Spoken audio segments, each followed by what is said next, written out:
दीपावली का समय था। पूरा घर रंग बिरंगी रोशनी से सजाया जा चुका था। निर्मा दीदी ने रंगोली बनाई, जसा और हविया दिए सजा रही थी, सुखा मिठाई के डिब्बे संभाल रही थी और कन्हैया लाल हर चीज का वीडियो बना रहा था, जैसे अपने YouTube चैनल पर अपलोड करेगा।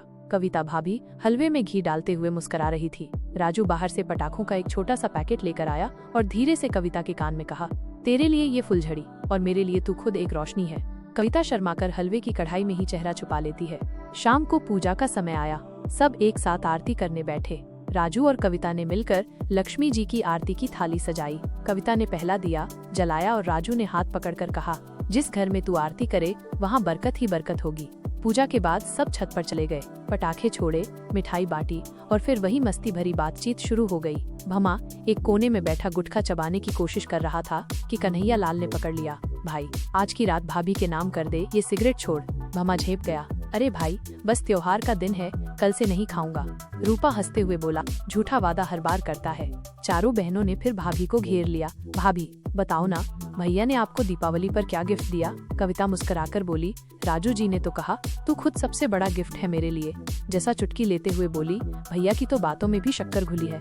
हविया बोली, भाभी इतना प्यार करते हैं भैया आपसे, कभी नाराज नहीं होते क्या? कविता बोली, होते हैं, पर नाराजगी में भी इनकी आंखों में मेरा ही नाम होता है।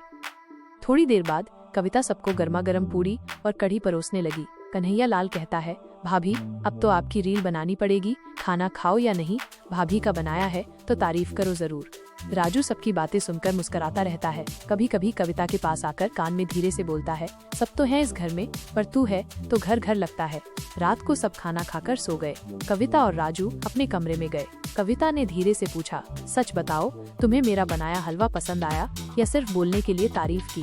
राजू बोला, अगर तू ही मिठाई बन जाए तो मुझे बाकी कुछ खाने की जरूरत नहीं।